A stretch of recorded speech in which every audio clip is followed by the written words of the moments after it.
Hai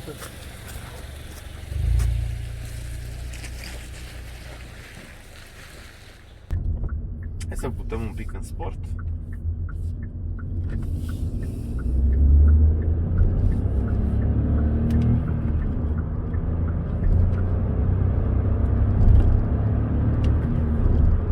Viteza a 4-a, a 5-a și suntem deja în a 6-a.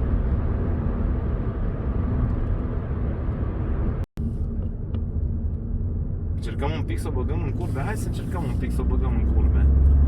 Să vedem ce zice.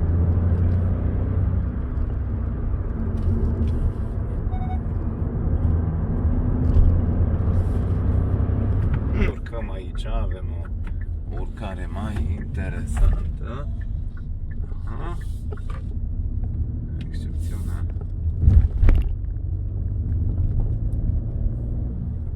Salutare tuturor, eu sunt Cornel de la Hyundai Carbenta Oradea și astăzi suntem la capătul unei zile lungi, de fapt la capătul unei săptămâni lungi, astăzi este vineri. Am decis să băgăm mașina Hyundai Bayon în drive test, în consecință mașina pe care am avut-o în showroom, am achitat-o către importatori, am pus numere provizorii, am asigurat-o. Și astăzi m-am gândit să împărtășesc cu voi primii kilometri făcuți cu noul Hyundai Bayon. Între timp ne-a venit în showroom un alt Bayon, varianta automată pe care am pus-o pe poziția vedetă. Și m-am gândit să vă arăt primii kilometri făcuți cu această mașină, noul membru de familie al familiei Hyundai. Hai să vedem!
Aruncăm o primă privire la mașină. De fapt nu e prima privire, că prima privire am prezentat-o deja. Dar facem un tur al mașinii. Putem observa formele noi. Formele un pic rup normele. Această mașină este o mașină nouă într-un segment nou, de fapt. Toată mașina este concepută de așa natură încât, pe lângă designul pe care îl oferă, mașina a fost construită pentru spațiu de interior. Această mașină oferă spațiu generos atât în habitaclu, cât și în portbagaj, în condițiile în care, de principiu, este sora mai înălțată a modelului Hyundai i20. Și când zic spațiu de interior, o să vă arăt o treabă interesantă. Lăsăm scaunul din față, maxim în spate. Eu am 1,80. Testul ăsta l-am făcut deja și la prima prezentare. Ideea este că stau și mi întind picioarele, adică îmi întind fizic la maxim picioarele. Și hai să vedem dacă încăpem în spate. Știu că am mai făcut testul ăsta și totuși o să fac din nou. Așa. La maxim împing scaunul în spate. La 1,80 eu mai încap. Spațiul ăla.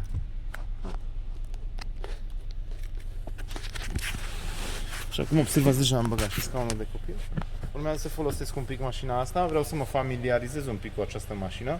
Sunt curios cum o să pot să folosesc această mașină în condițiile în care port 2 copii după mine, unul de 6 și unul de 8 ani. Eu preconizez că o să mi se potrivească perfect. Bun.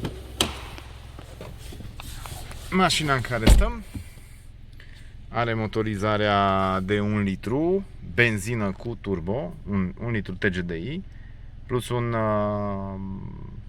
modul, niște baterii mild hibrid de 48 de volți.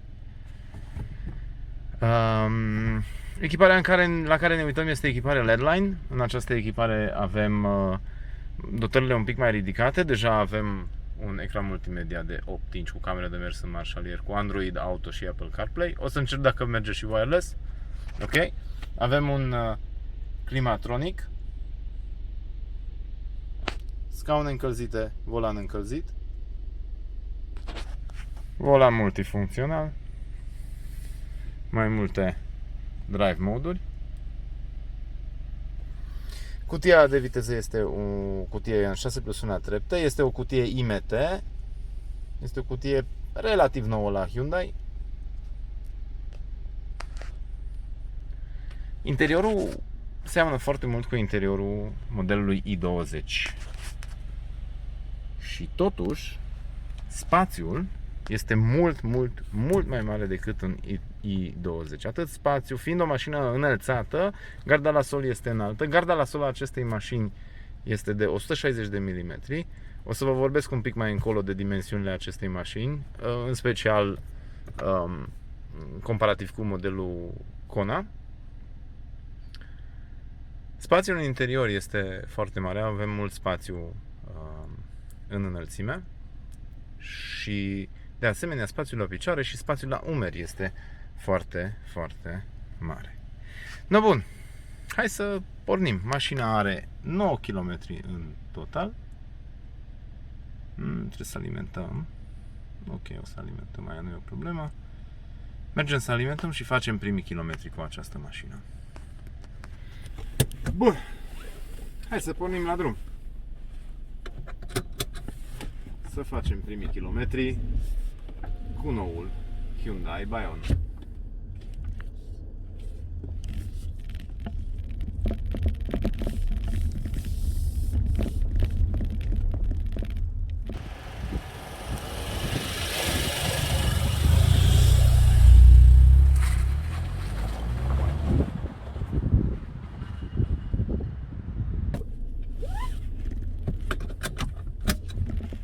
Bun.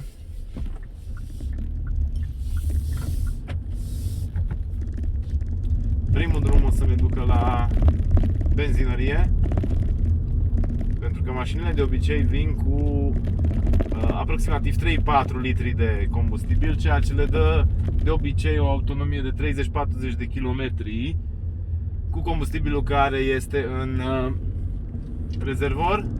Avem 9 km la această mașină pe bord în momentul de față. În consecință, cred că e înțelept să mergem prima dată la benzinărie. Așa.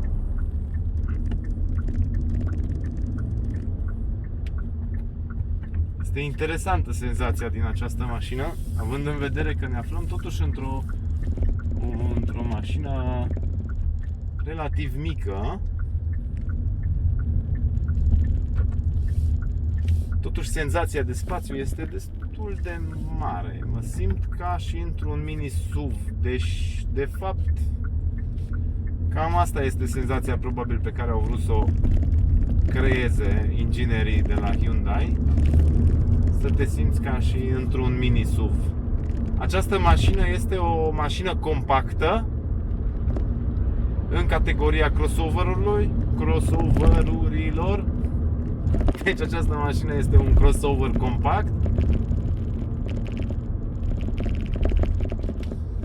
E o discuție lungă. Mulți zic că această mașină, sau mulți zic că nu înțeleg de unde a apărut nevoia pentru această mașină, având în vedere că avem Hyundai Kona. Hyundai Kona, dacă o comparăm cu această mașină ca și dimensiuni, este foarte asemănătoare. Dimensiunile, lungimea și lățimea Bayonului și al Konei sunt aproape identice. Un pic, Kona este cu 2 cm cât mai lungă decât mașina în care stăm și cred că cu 3 cm mai lată.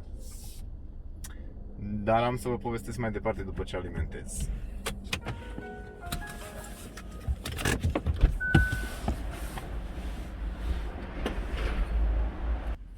Bun, am alimentat. O chestie interesantă la această mașină este că, fiind mai tipidă, nu pornește doar dacă apăsăm ambreiajul, frâna și mașina este în neutru. Dacă facem aceste 3 lucruri, putem să pornim mașina.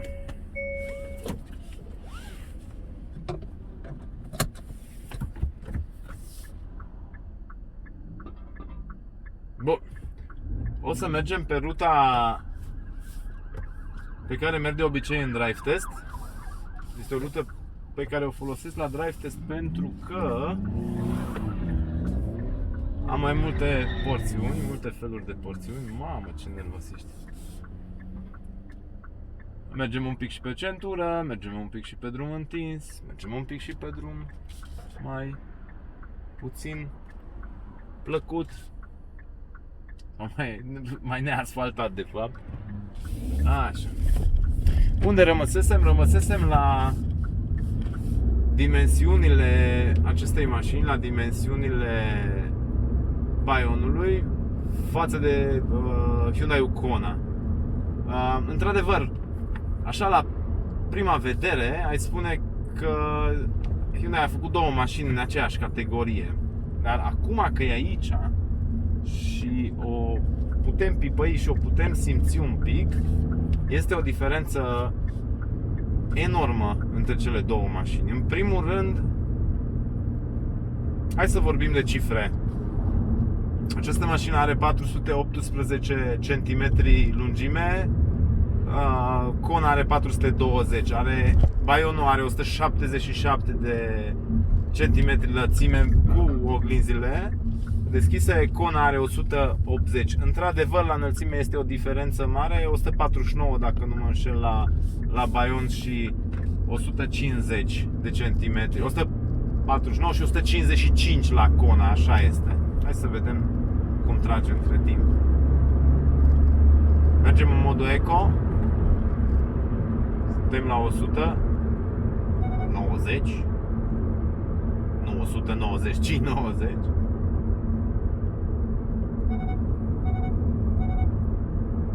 Și în această mașină avem lane assist. Bun, revenind. Da, într-adevăr, dacă ne uităm doar de la date, am mai fost întrebat de garda la sol. Această mașină și Kona au garda la sol identică de 160 de mm, adică 16 cm.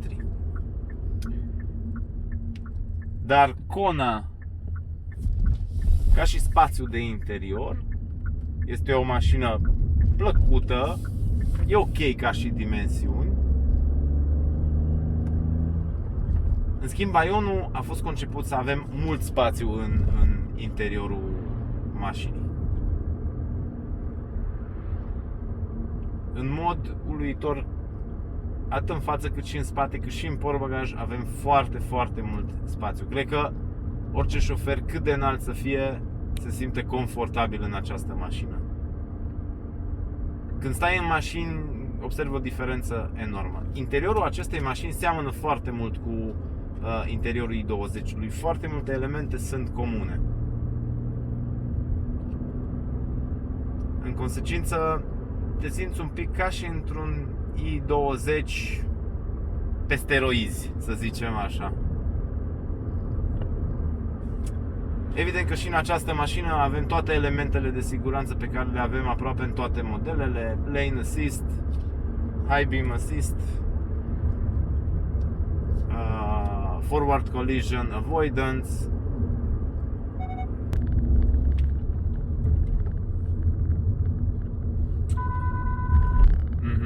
Am recunoscut și la această mașină avem setată, întotdeauna setez acel Forward Collision Warning, îl setez să mă anunțe de vreme.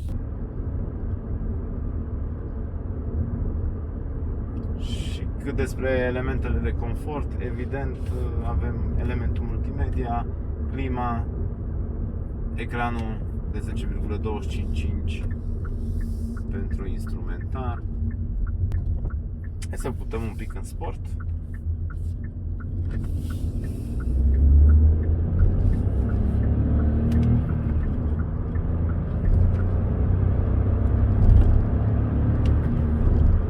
Viteza a 4-a, a 5-a și suntem deja în a 6-a.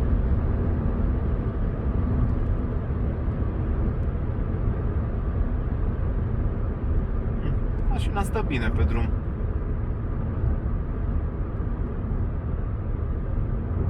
Îmi place foarte mult, e foarte confortabilă, mi se pare o mașină foarte confortabilă. Teoria spune că mașina a fost gândită pentru oraș, să zic așa, pentru utilizare predominant în oraș. Dar prima mea impresie este că această mașină ar putea fi ar putea fi comodă și la drum lung. Sau este comodă și la drum lung. Cred că o să fie comodă și la drum lung. Nu știu, o să vedem. O să folosim această mașină un pic acum. O să încerc să simt un pic mașina în următoarea perioadă.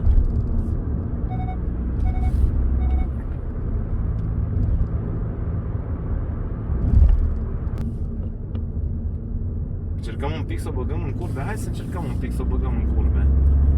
Să vedem ce zice.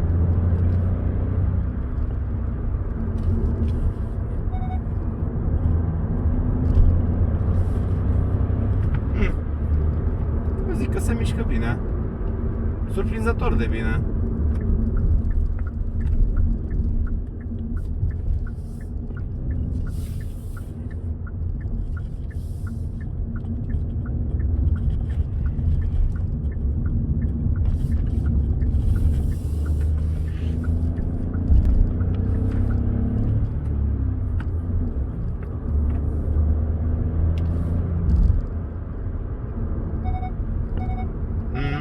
Când mergi sportiv, Lane Assist-ul nu te prea ajută.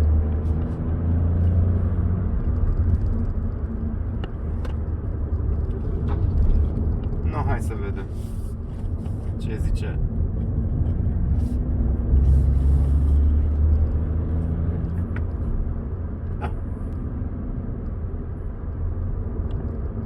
Încerc să nu forțez. Acum un pic am mers mai sportiv să vedem ce înseamnă cum stă mașina în curbe.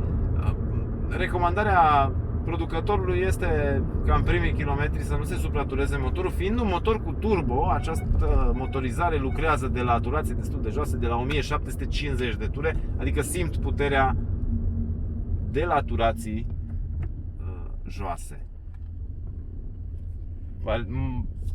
Bateriile mild hybrid mă ajută, simt când intră în acțiune și în bord mi se arată și când se face regenerarea de energie.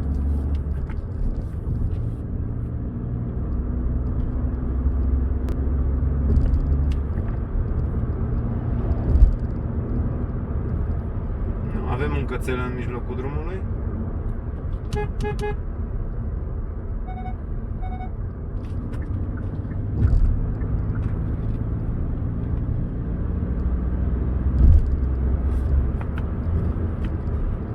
Putem să mutăm drive mode-ul și din mers. Hai să punem un pic în confort.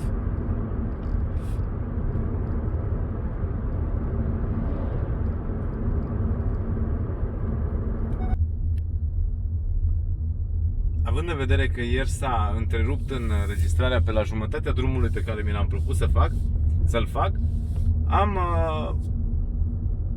zis că hai să mă duc și astăzi un pic cu mașinuța.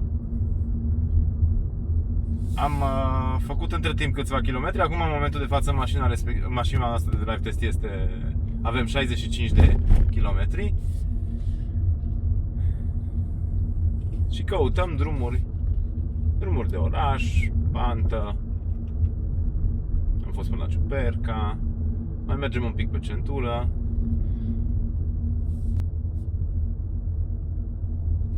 Interesant. La fiecare pornire îmi recalculează consumul.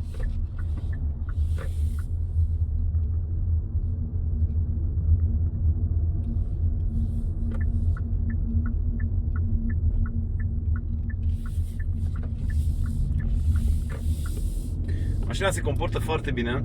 Din punctul ăsta de vedere al stabilității, nu am forțat-o foarte tare, dar mașina chiar îmi place cum se comportă. Nu are suspensii individuale pe spate. În categoria asta nu prea sunt suspensii individuale pe spate. În schimb, totuși, mașina stă foarte bine pe drum. În situațiile în care am băgat mașina s-a descurcat. Hai să dăm și un pic de viteză.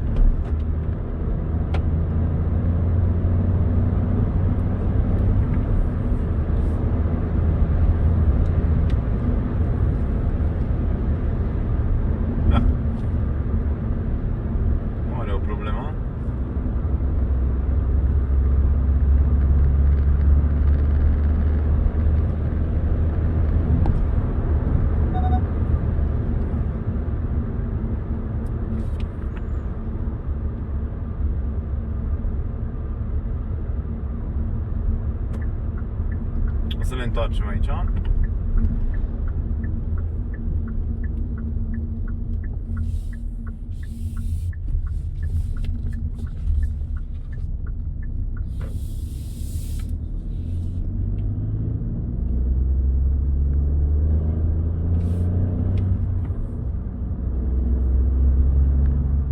Așa cum ziceam și ieri, mi se pare că este o mașină care este foarte ușor de utilizat chiar și pentru 4 persoane. Astăzi ne-am plimbat toată familia și pot să spun, soția mea are un i20.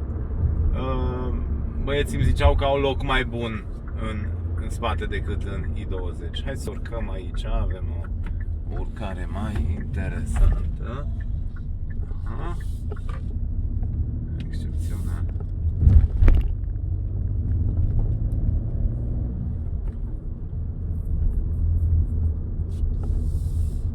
Am încercat și sistemul multimedia. Sistemul multimedia merge pe Android Auto cu wireless. O să-i fac o filmare și la treaba asta. Eu am un Note 20, cu aia și filmez.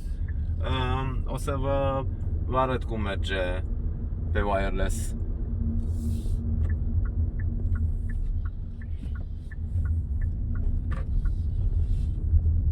Sistemul multimedia, dar pentru aia o să fac un material separat.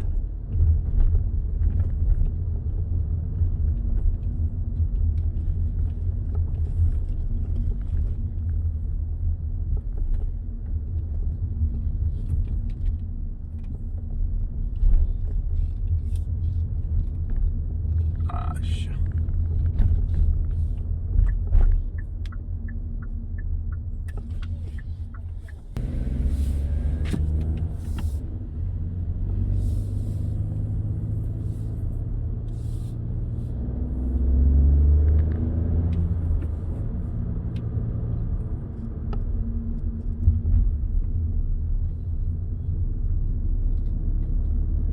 Îmi place că pe străzile astea înguste iese la iveală avantajul mașinii mici. Te descurci foarte bine să duci mașina, să bagi mașina în locuri mai înguste. De fapt, asta e o mașină care chiar pentru asta a fost gândită. ușor de manevrat în oraș și în locurile înguste și totuși foarte spațioasă în interior.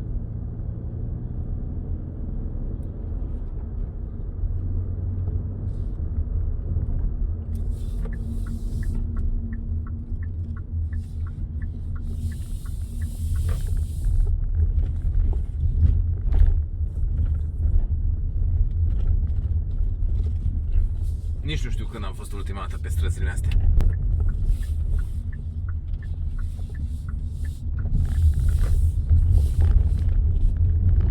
Despre am vrut să vin pe străzi de genul ăsta ca să vedem și cum ne descurcăm cu această mașinuță în astfel de situații.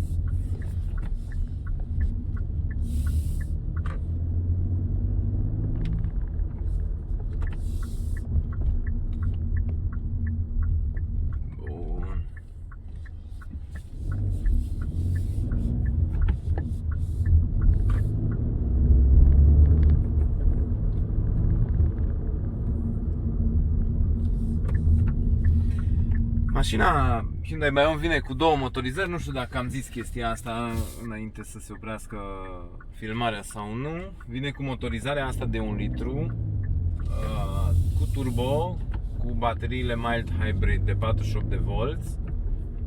Are o capacitate netă de 0,44 kWh. Și vine cu un motor benzină de 1,2, 1197 de centimetri cubi aspirată, o motorizare aspirată care e și pe i20 de fapt, care este și pe i20. Acela este un motor aspirat clasic, foarte ok motorizarea, este o motorizare care o avem deja de o vreme pe modelul i20, a dovedit. Și motorizarea asta de 1 litru avem de un tip și motorizarea asta a dovedit. Avem niște motorizări bune. Deocamdată Bayonul vine, din câte știu eu, doar cu aceste două motorizări. Eu preconizez totuși că o să avem și o variantă hibrid. Dar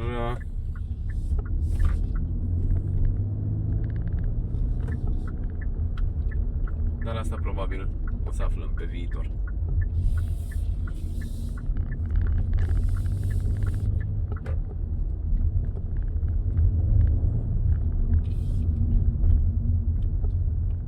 Mersi, băieții.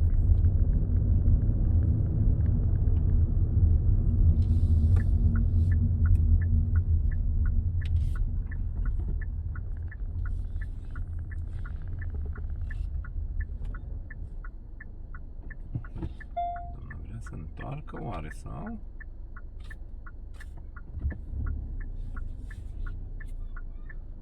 Așa. Hai că ne descurcăm.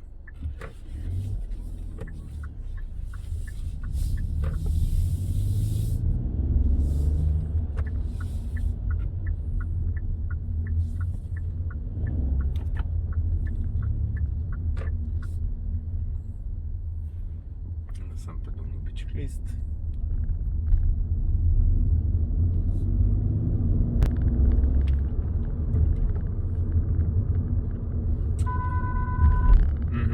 A recunoscut și la această mașină avem setată, întotdeauna setez acel forward collision warning, îl setez să mă anunțe de vreme. Acum a recunoscut o mașină parcată ca fiind pericol.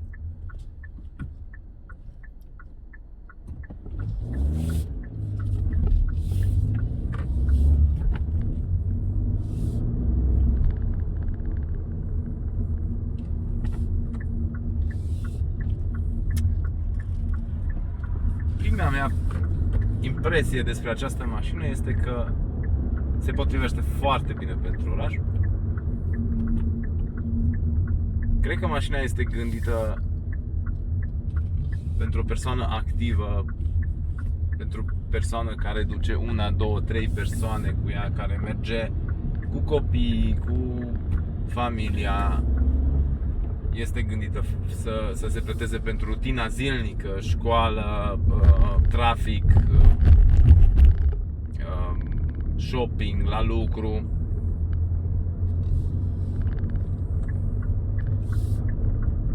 Cred că este o mașină foarte potrivită pentru această activitate. E sprintenă.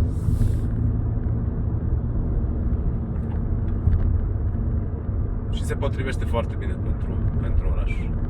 Dimensiunile deja vi le-am zis. Nu știu dacă v-am zis de garda la sol a mașinii. Garda la sol, dacă v-am zis, o să mai bine să zic de 2 ori. Garda la sol este de 160 de mm, este identică cu cea a Conei. Ceea ce înseamnă că în oraș se potrivește foarte bine la parcări, borduri înalte, gropi. Deci din punctul ăsta de vedere abordează cu ușurință capcanele junglei urbane.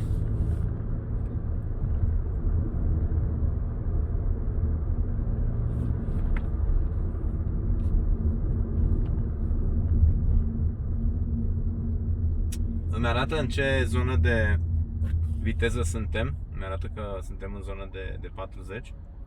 Am ajuns la stop. Hai de stop and go. Oprește motorizarea. Așa. Cam în fiecare material de al nostru avem o ambulanță. Deci s-a oprit motorizarea, suntem la stop. În momentul în care apăsăm ambreiajul se va reporni motorizarea.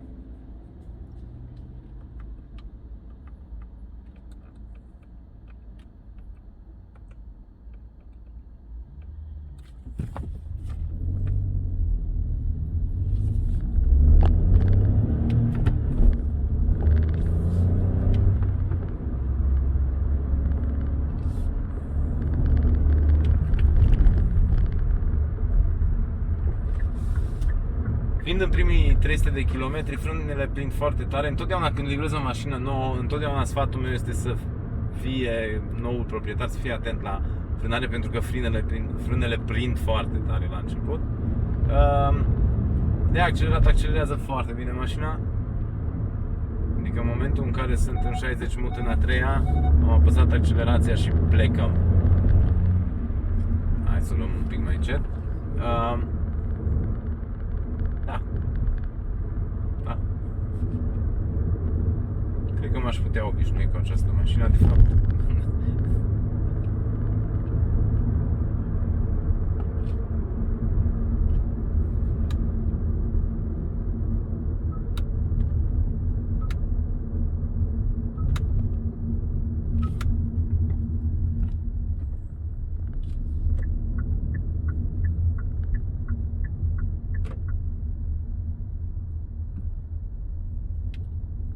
Viteza a doua, aproape că ne-am oprit și fără ambreiaj pornește.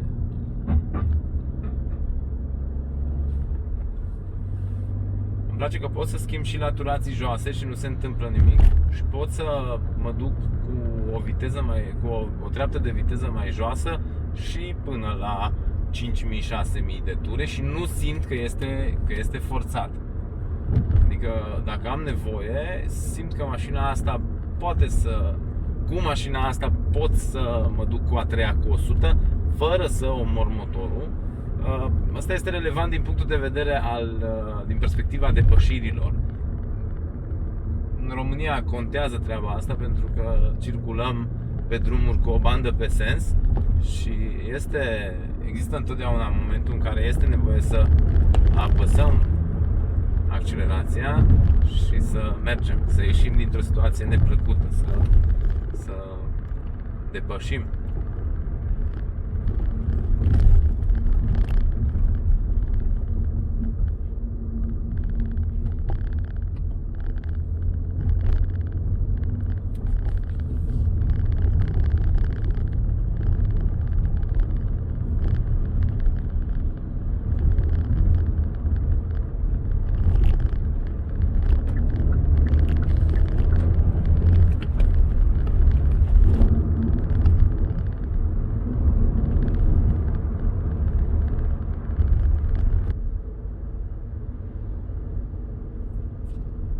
Asta a fost un material cu primii kilometri cu noul model Hyundai Bayon. Eu cu siguranță Sunt încântat. E profesia mea să fiu încântat. Dar chiar îmi place și mașina asta. Cred că se potrivește foarte bine și o să placă clienților noștri. Vă încurajez să veniți să o încercați. Cred că este o mașină care merită încercată. Cred că este un motor care merită încercată. Cred că este un model care merită încercată.